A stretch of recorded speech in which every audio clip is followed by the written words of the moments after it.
You know, here at the MeidasTouch Network, we've been chronicling people who are leaving MAGA. And we're talking to two-time Trump voters who now are leaving MAGA. I want to highlight, for example, a veteran who served in Afghanistan, who used to be a big Trump supporter, who's now leaving MAGA, who's going to explain why he left MAGA. But I want to play this clip for you right now to remind you about how Donald Trump capitulated to the Taliban, how he said he believed the Taliban. Here's Donald Trump's own words. Let's play it.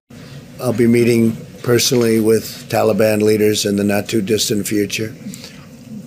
And we'll be very much hoping that they will be doing what they say they're going to be doing. They will be killing terrorists.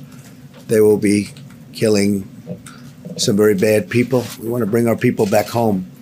We've killed ISIS fighters by the thousands, and likewise in Afghanistan, but now it's time for somebody else to do that work, and that'll be the Taliban. And I really believe the Taliban wants to do something to show that we're not all wasting time. Now I want to bring in Rich Logis, the founder of Leaving MAGA, and he's here with Justin Yu. Justin Yu is a veteran. Justin Yu served in Afghanistan and Iraq in the Army National Guard. He's a two-time Trump voter. He's no longer supporting Donald Trump. This is so important, this interview, explaining how people can get out of MAGA and what it takes for them to realize what a dangerous anti-American movement that it truly is. Take it away, Rich Logis. Hey out there, America. It's Rich Logis coming to you here from Leaving MAGA on the MeidasTouch Network. I just want to give a quick thanks again.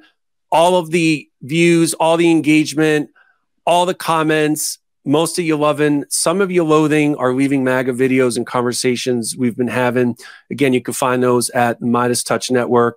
Got another one we're going to be dropping for you today, and it's a gentleman named Justin Yu. Now, Justin is a veteran, so I just want to personally thank him before he comes on for his service to our country. And he's going to talk a little bit about his upbringing and his family, and I just want to make mention to him as we bring him on here that I've always said with our servicemen and women that they sacrifice and risk their lives, but also their friends and family do as well when they're on duty and overseas. And I feel like sometimes friends and family are a little bit overlooked. So I want to bring Justin in and have him talk a little bit about his upbringing, his time in the military, and why going from the military to MAGA was a logical move for him. Justin, thank you so much for being here with us today. I really appreciate it. One of the benefits of having left MAGA is I get to meet so many people whom I probably would not have met. And Justin, I just want to say, if I had met you while I was still in MAGA, without knowing anything about you except who you are and how you voted, I would have thought you were like you were on the battlefield up against others, an actual political enemy. So I just want to say that if we had met, I'm apologizing to you for what I would have done. Thank you so much for being here. Let's just get right into this, because I really, what I'm really fascinated by is the Leaving MAGA work that we're doing is a lot of the mutual appeals of the military being in that community as well as the MAGA community. Tell us how that was for you in your own life, how you wound up going from military service into being a MAGA American. Well, first things first, Rich, I want to say thank you so very much for having me on and having me use my voice to try to help others who had been thinking about leaving MAGA or who are still MAGA that are wanting to go a different way. I'm glad that I'm able to help out. I'm glad I'm able to present those choices. So thank you very much, first and foremost. Secondly, giving you a little bit of background about myself, I grew up in a small logging town called Glide, Oregon. That was where I spent the majority of my childhood. It's about 18 miles east of Roseburg, Oregon, and it is in a small little area of Southern Oregon. And growing up in that, I grew up around a lot of construction workers. My dad himself was worked in construction himself. He owned his own construction business for about 25 years, I do believe. Anyway, so also grew up around a lot of loggers as well. My uncle was also a logger himself. He was one of the people who was dropping trees left and right and pulling up the chain himself. So growing up, I grew up very poor. I grew up like I said, in Glide, Oregon, in a 1970s single wide manufactured home that was just dilapidated. It was sat on a hill, so all the rainwater that was coming off the top of the hill would come down into our place, make it into a soupy mess. But down the hill of where I grew up, there was a farmer down there who took care of a bunch of animals: horses, cows, pigs, ducks, animals, things like that. So I spent the majority of my childhood around that as well. So my grandfather was also a farmer himself. So he had an orchard, and his next door neighbor was actually producing corn. And the neighbor just a little bit down the road from him was doing alfalfa as well as hay. So I got to spend a lot of time around people who were actually producing food for our community in Douglas County. So I spent a lot of time around a lot of blue collar people, and I was never really around very much of a white collar or professional people. So growing up with that, my uncle was also a police officer as well. He served honorably with both a local law enforcement officer as well as also a deputy sheriff. And then he was very pro law enforcement as well. So I grew up around that community very much as well.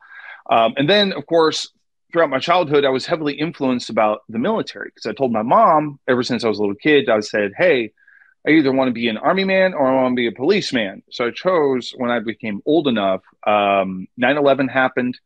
And I grew up initially under the Clinton administration as far as my formative years go. So we grew up under Clinton, and then rolling into George W. Bush, and then rolling into 2001 during 9/11. And that's when, like most Americans during that time, as soon as that happened, I walked right to my local recruiter's office and I enlisted. I said, "Send me over. I want to fight back. I want to serve my country." So there was a lot of just rallying around each other, mm-hmm. and it became more. And it definitely became. It was rallying more towards Republicans around that time too, because Republicans were the ones that were like, hey, support our troops, love our troops, give the support, give the love. And even Democrats at that time came up behind that. So even though I still leaned more towards Democrat at that time, growing up during the global war on terror, and I joined the Army. Like I said, I joined the Army, went to basic training in 2003, graduated in 2004, and then my first deployment was in 2006 to Afghanistan. So Afghanistan rolls around. I experienced that war, and again, then I started feeling what a lot of other veterans, when we came back, was feeling like, we're so tired of that career politician, because the career politician was what put us in there. And during that time, that's when all of the lies about the Iraq war started coming out too. Like, there was no WMDs. There was no reason for us to actually go there. We completely sent the entire Middle East into upheaval. And at that time, myself and a lot of other my veteran brothers and sisters felt at that time, we're like, what in the heck are we fighting and dying for? We're fighting and dying for a career politician's vision of what a country should be, instead of like, hey, we're actually defending freedom, which, again, leading into the 2012 election under Obama, we had just pulled out of Iraq. And at that time, I came back from Iraq in 2010. And I saw the withdrawal happening, and almost immediately watching the slow withdrawal happen from 2010 to going into 2011, I saw things starting imploding, and we were angry again at that career politician. We said, what in the heck did we fight and die for? So then I became more Republican. Then I saw Donald Trump was going to run. I heard that he was going to run in 2014. Then 2015 rolls around. He said he was running, and he's going against Hillary Clinton. Well, at that time, myself, like everybody else, we were tired of the career politician. We were tired of feeling like that we were being left behind by all these politicians. That's what we felt at that time. We felt, you know what? Let's give the businessman a try. Let's see if we can try to run it by a business, like a business. And that was point number one of when it should have rang alarm bells to everybody else. And for everybody else that was on the Democrat side, they saw it for what it was. But there was also the anti-Trump sentiment was building, and it was being directed towards us, towards people who did vote for him. And that kept us even more into MAGA because we were either Sure. afraid or we got angry by the other side. But I think, though, see, as you're recounting all of this, and I vividly recall having met so many whom I got to know very well. They had some similar experiences after 9/11. They went right down to their recruiting office, whether it was whatever branch of the military, and immediately signed up to serve. And it was out of a sense of duty. It was out of a sense of patriotism. It wasn't really out of any sense of the glorification of war, right? That tends to mythologically happen. And I think these reasons you're saying about dissatisfaction with career politicians and maybe feeling a little bit like you were betrayed, you know, having gone into other nations, because you actually mentioned to us in testimonial did for us, which we will post on our site eventually at leavingmaga.org, that in Afghanistan, you actually found it an aesthetically beautiful, pleasing, very serene place, right? And I feel, right. So you said that, and I got to thinking, I've never really heard that before. And those reasons you're citing about supporting Trump and MAGA, I don't think those are controversial reasons. I think they're very anodyne reasons that actually were shared across a variety of ideological spectrums and beliefs. But in the military, how would you do a little bit of a compare and contrast, let's say, with the military brotherhood along with the MAGA brotherhood? And I should also mention sisterhood, not to leave out our fellow American sisters in the military and MAGA Americans. I've really been fascinated by what I see is actually a very logical link between serving in the military and gravitating to the MAGA community. Can you speak to that a little bit? Because I really want to hear your perspective on this. So that's actually very, very easy. And thank you for asking that question. The thing that I found that was very similar that pushed a lot of the veteran community towards MAGA, mainly towards Republicans, is, again, we grew up during the global war on terror. We grew up in that 2001, that post-2001 world. And as far as our formative years went in, as far as our military profession went. So the sentiment was during that time that Republicans were very pro-military, that they were wanting to do things for veteran benefits, that they were wanting to increase military pay, that they were wanting to invest in better technology to keep us safe, and also just the support that we would get when we got back home. That was the sentiment that was being driven at that time by the Republicans. And so veterans in and of itself at that time felt like that it was gravitating towards that. And then Donald Trump comes in, brings MAGA, brings Make America Great Again. And for us, it was the hope that he would actually bring us back to where it's like, we're not the bully anymore. We're not going to upheaval anymore. We are who we are, like in protecting people and protecting our allies and taking care of the people who did serve and taking care of the men and women who did sacrifice themselves and the lives of their families that were changed as well. It very much felt like that there was a lot of gravitation towards MAGA because of the root of Republicans and military being very closely tied together. So I think that that's how it ended up being transferred over, and why a lot of that veteran brotherhood also had a lot of MAGA brotherhood. It kind of coincided with each other quite a bit. Thank you for that, because there was, I know you'd mentioned also in some of our conversations about where some of your doubts commenced, and some of them were actually in our foreign policy as well. But yeah, I would. Can you take us through some of the moments and some of your own feelings about when you started to question your support for Trump and MAGA and started thinking, I'm not really sure if I support this, and what that process was like for you? So the motivations was I had moved myself away from all of the other heads that were physically in my life saying the same thing, because I was surrounded in an environment that was all Trump. It was all pro-Trump, every single bit of it. The response from COVID didn't really start. What started was just the slow drip of negativity from him. It was always somebody else's fault. It was always they, them. And it just started getting very tiring, because I had heard that for 4 years beforehand, leading into the 2020 election. And then, like I said, at first it was the Russia thing, and it started leaving me a little bit out. I'm like, well, wait a minute. He is a businessman. He is Trump. There is 100% there's 100% fact that he hung out with oligarchs too. It's 100% like you would think it would. So that's what drew my conclusion about that. I was like, okay, going from there. Then the Russia collusion impeachment as well happened. I got to hear a lot of that, and it slowly just started pulling myself away from not only like I said, the people that were around me physically in my life, but also the media that was parroting the things that he was saying. So it was started with that, and then January 6th happens.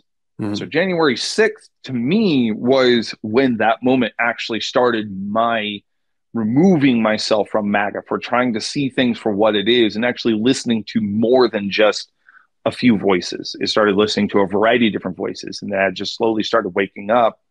Then again, it was just that slow progression, just watching all of his actions and all of his responses towards scandal, towards investigations, and then his convictions rolled in, like 30 plus convictions on a former president. That's not a small thing to look at. You know, and then it was like I said, it was just disagreeing with the results of the election. I'm like, person, Mr. Trump, it's been a few years. Like, if there was actual funny business happening, it would have happened. You already proved it in open court. You already had the opportunity to prove it in open court, and you didn't do it. So yeah. And the fact that he still hasn't conceded is still something that is like, it's a fun little quirk that I like to look at, but it was just things like that. It was enabling a group of individuals to storm the Capitol with the sole purpose of disrupting a legal proceeding that needs to happen. Like, as far as I can remember, that's never happened before. Yeah. So watching that live on TV to me was wild. Mr. President, for 3.5 years after you lost the 2020 election, you repeatedly falsely claimed that you won, many times saying you won in a landslide. In the past couple of weeks leading up to this debate, you have said, quote, you lost by a whisker, that you, quote, didn't quite make it, that you came up a little bit short.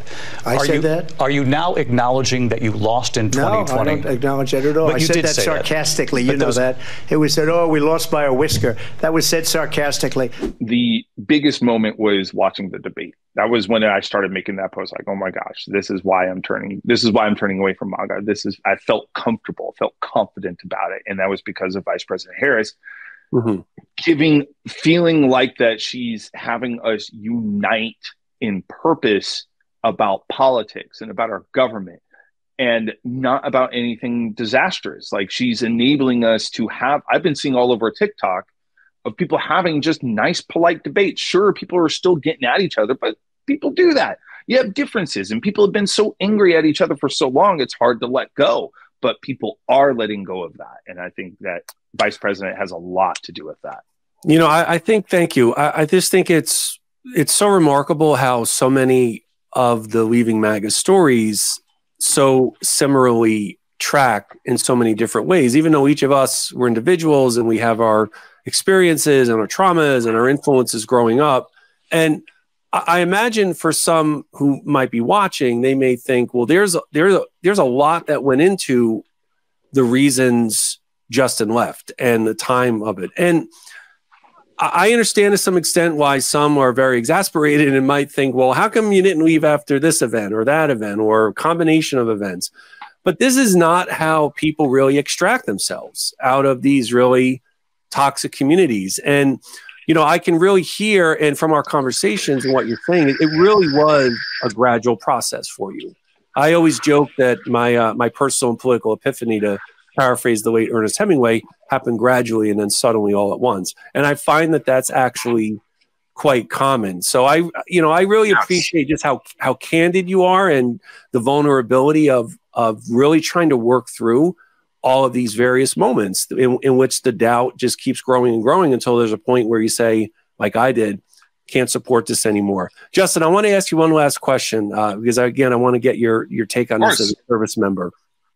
Mm-hmm. So what would you say to, let's say, a fellow military member, serviceman or woman, who is still all about supporting Trump, and supporting MAGA. Is there something in particular that you would like to mention to them based on your experience? And is there something that you may feel like they're overlooking? Because in the military, right, you take an allegiance and an oath to the Constitution, not to the government, not to a political party or a candidate, just like you alluded to at the outset here.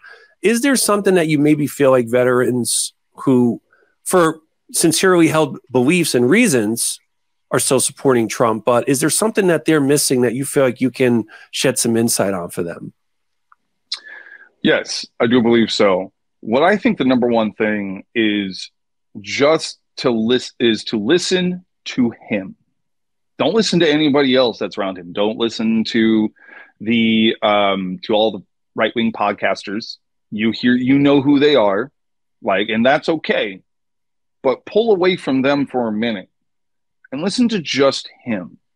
Listen to the things he's really saying, especially this time around. Ask about policy. What policy is he doing that you still agree with? Name one. Ignore whoever they are, that is, whether it's immigration or if it's the actual current administration or whatever. Ignore all of that. Ask about him. What did he do during his 4 years that was good for us veterans, that was good for the military? People say, the pullout from Afghanistan was Biden's fault. No, it wasn't. Trump started it. Yeah, I'm glad you remember mentioned that. Trump started it. Trump released the prisoners, not just any prisoners, the ones that were wanting to hurt us, the very same ones that did blow up the gate during the pullout in 2021.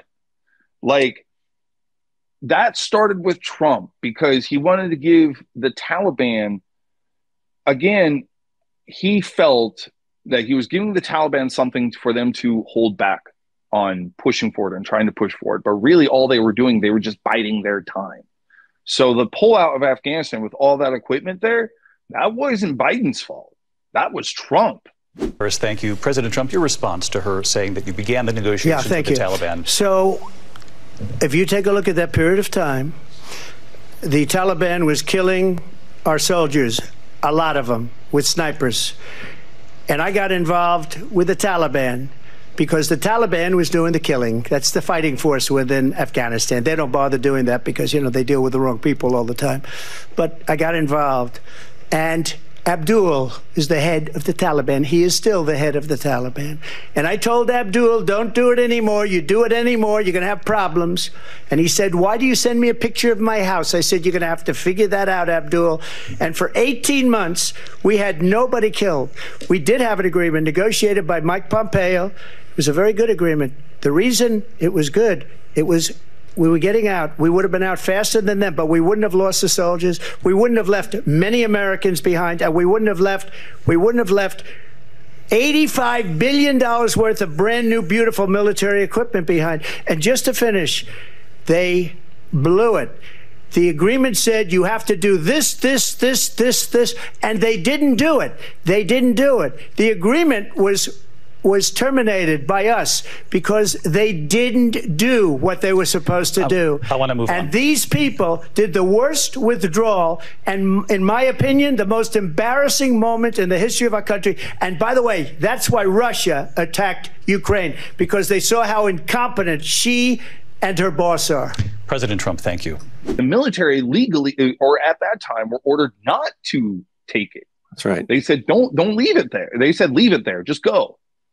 And that's something that we need to think about too.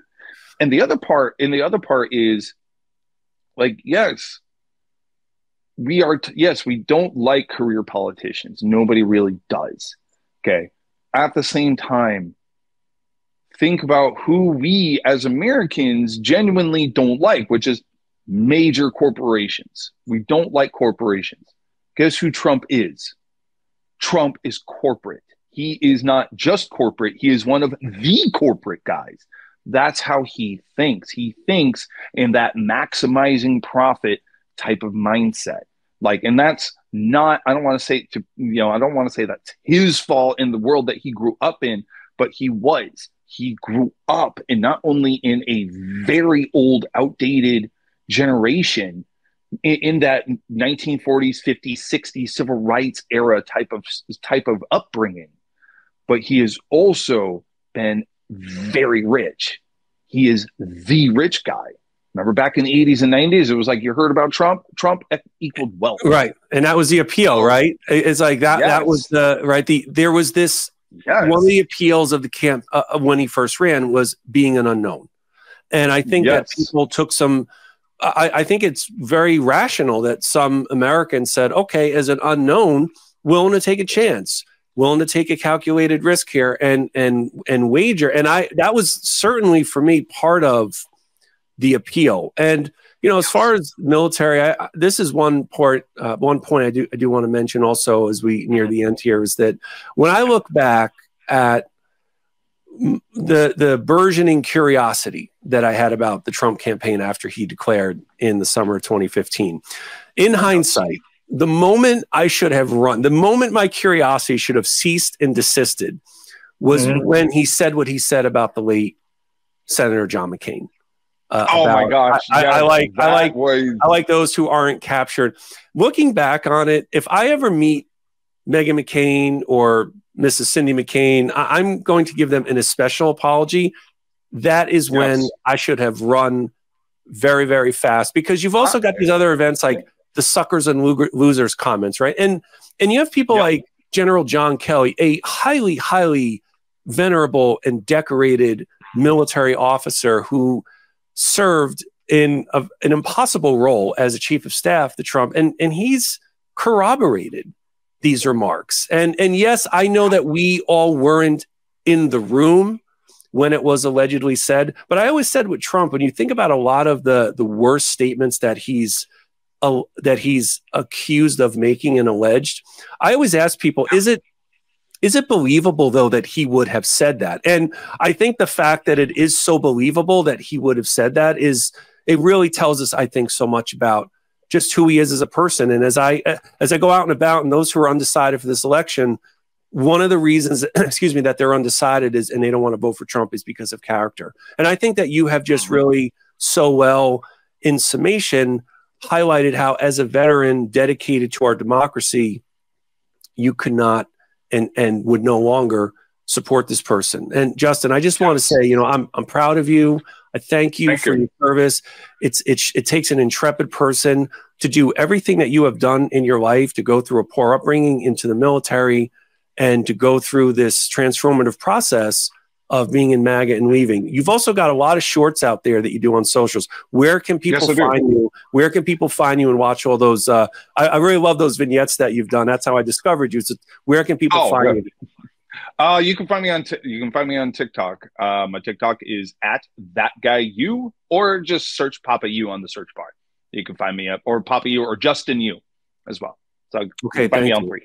Yep. All right, great. So everyone out there, now, in addition to watching on MeidasTouch Network, you need to get to Justin's socials and watch some. He's got so many great. They're humorous. They're educational. Justin, you with us today, service member, left MAGA. Justin, I'm so thankful on behalf of everyone here. Really appreciate you being with us. Thanks so much.